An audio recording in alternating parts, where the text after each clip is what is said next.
Kwandiwe Kondlo is a professor in the Department of Politics and International Relations and teaches international political economy at the University of Johannesburg, and he joins us now via Zoom. Prof, thanks very much indeed for joining us. Welcome to the program.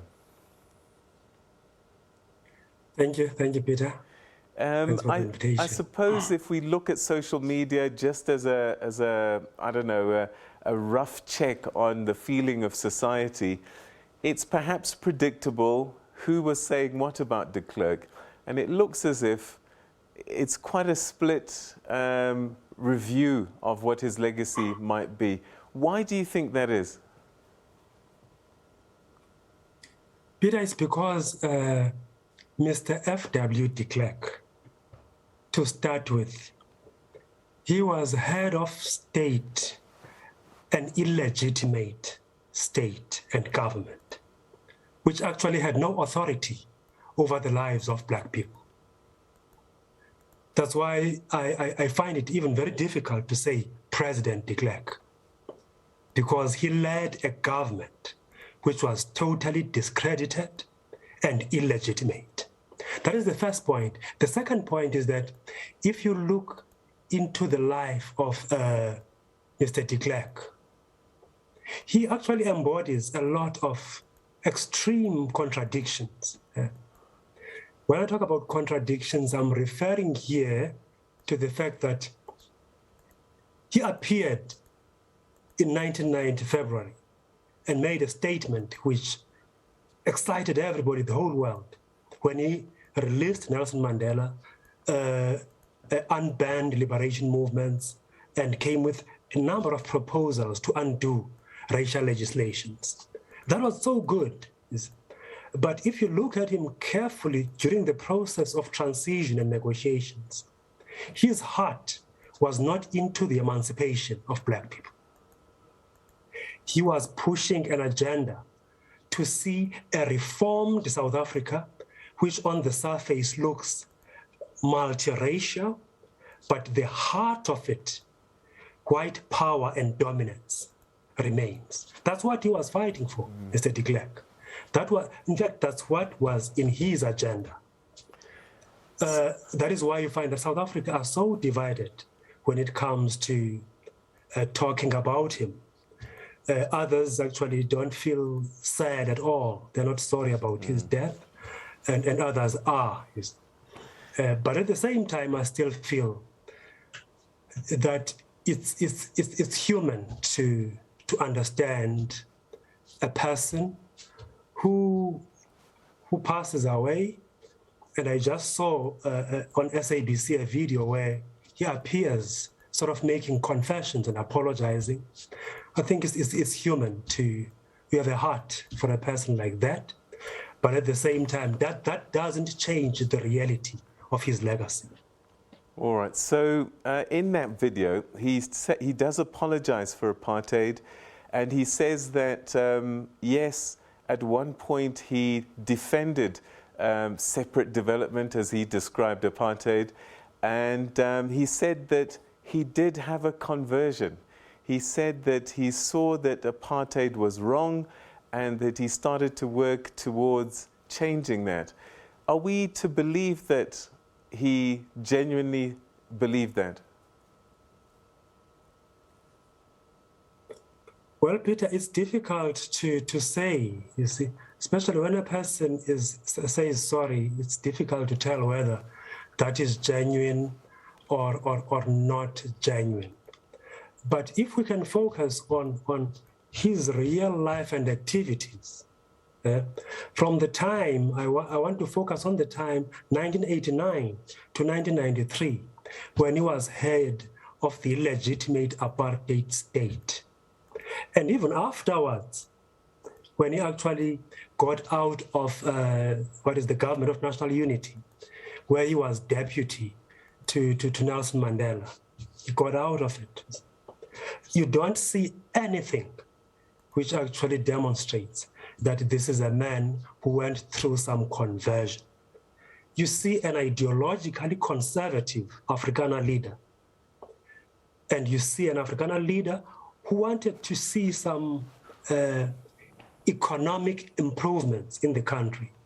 Because in the first place, the reason why they embraced negotiations is not only because the liberation movements, especially the armed wings of the ANC, PAC, and Azanla, they were unrelenting, they were not giving up.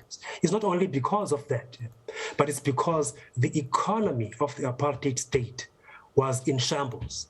1989 to 1993 was terrible for South African economy. Real economic growth was so dismal. That's why they had to find a political accommodation to save themselves and also save the country in a way. So what do you say to people who say, but hang on, he did contribute in the transition from apartheid to democracy, that he did manage to bring his people along, bring them to the party, and at times facing attacks from a right wing that were not ready to give up the luxury of apartheid. And he fought in the direction towards democracy. His hand was forced for sure, but he did do those steps, some might say.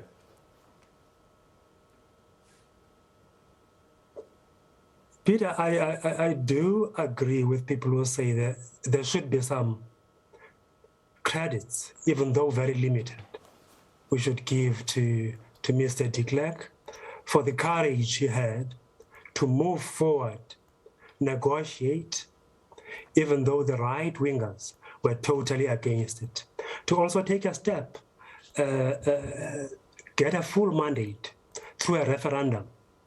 That was actually very good. We commend him for that. But the point is, his goals were not the same as the goals of the liberation movement. His goal was to lead negotiations so that we have a reformed multiracial South Africa, where white people continue to dominate the economy, dominate society, dominate culture. That was what Mr. de Klerk actually stood for, given his ideological conservatism. Yes, we do appreciate some of the efforts that he made, but I still don't believe that they were as genuine as some people would like us believe today. What do you think he could have done more post-94, perhaps to show genuine remorse? A lot of people say that he could have spoken more about things that are hidden, that he knew about, and perhaps should have shared with the nation, the nation into his confidence and said, look, this is what we did. Yes, definitely. It's one of the things he could have done. And at the same time, I think after 1994, FW de Klerk should have led the way, talking and preaching against racism. Because I can tell you, at the center of all the problems that we faced after 1994 was the fact that many white people were refusing to change. If you can look at records from that period, the incidences of racial attacks of black people, they are numerous. They were so bad. It's because some white people were refusing to embrace the fact that we have now a government which is led by a black president, a non-racial government. We had white ministers as well, but it was a black-led administration. And things were beginning to change in South Africa as a whole. Many white people were refusing to accept that. And I think Mr. de Klerk should have led the fight against white racism to prove a point that he is a converted person. There are many other things, many other initiatives. I think a person of Mr. de Klerk's caliber could have actually led and initiated this. Because look, for instance, we're sitting with a local government which is in crisis. And I can tell you, if you do your research thoroughly, part of the crisis you find in local government was actually inherited. The institutional inadequacies you find in local government, some of them, when you read the period between 1989 to 1993, the seeds were actually laid during this period. I'm not trying to excuse the inefficiencies of our brothers and sisters who are leading local government. Hence, many people decided not to go and vote. It's because of corruption. It's because of greed. It's because of the tender system, which our leaders are refusing to confront. That's why many people just said, look, if our vote is useless because these guys continue to feed themselves. I'm not saying that is not a problem, but some of the challenges we have, we must not only look at the period 1994 to date, look at the period preceding 1994, especially the period 1989 to 1993. It's so critical to understanding some of the problems that we have today. What do you make of his video? He recorded it before he died and left an instruction that it should be played after his death.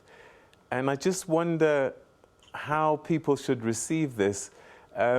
Some might say it would have been more powerful if he had have said it whilst he was still alive.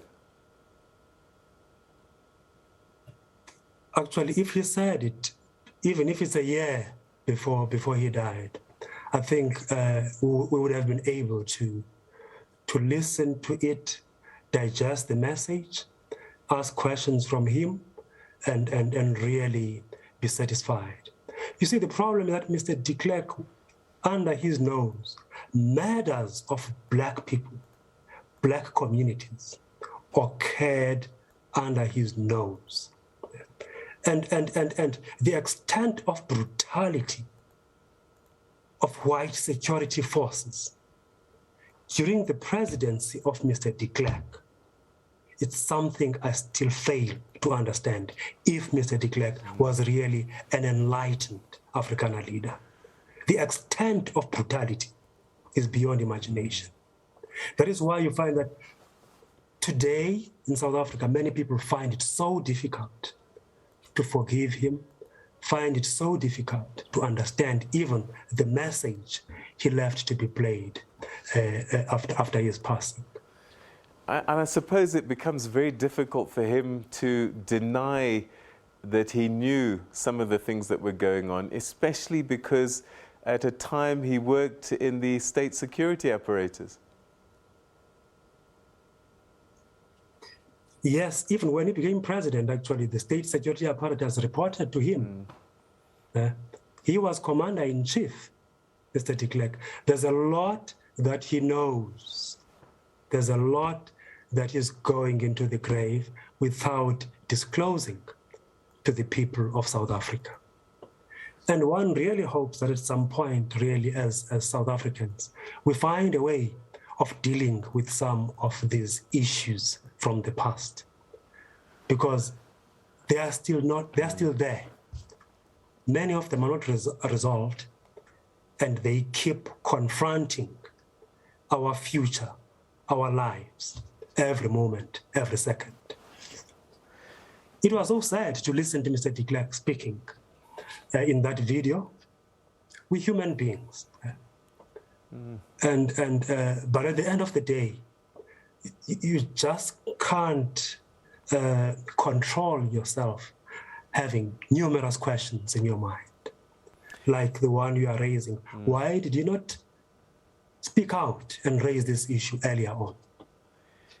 I suppose another difficulty that people will have is if he is given a state funeral. That might be just too much for people. Even though he was a former head of state in an unrecognized apartheid era, he was a vice president in a democratic nation. Well, perhaps if the honor is for the role he played as deputy president, in a democratic state?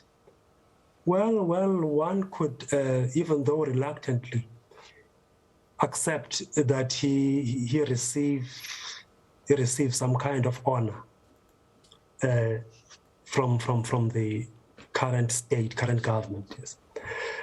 But recognizing him as president because he was head of state during the apartheid period, I think that one is just a no. It's a no. Because he was head of an illegitimate state. He was head of a government which never represented any of us as black people. That one, we must be very straight and clear on it. Well, I think it's going to be quite difficult, really, a discussion President Ramaphosa is going to have with his cabinet if they'll have to discuss this matter, whether to give this man a state funeral or not. Because unfortunately, there's just a lot of negativity about his legacy, which keeps following him. Professor Kondlo, thank you so much indeed for joining us. Always good to talk to you, and thank you for giving us your reflections at this moment in time. Thank you, Peter.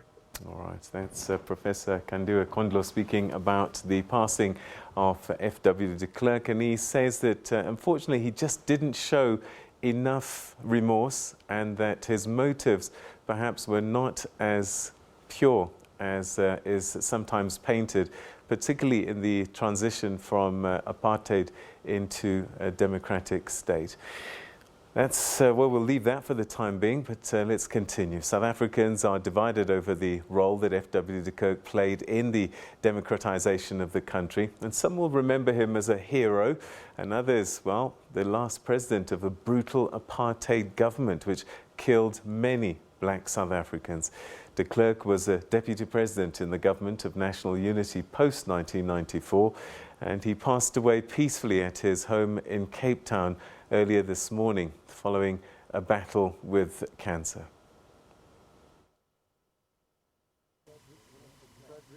Frederick Willem de Klerk was born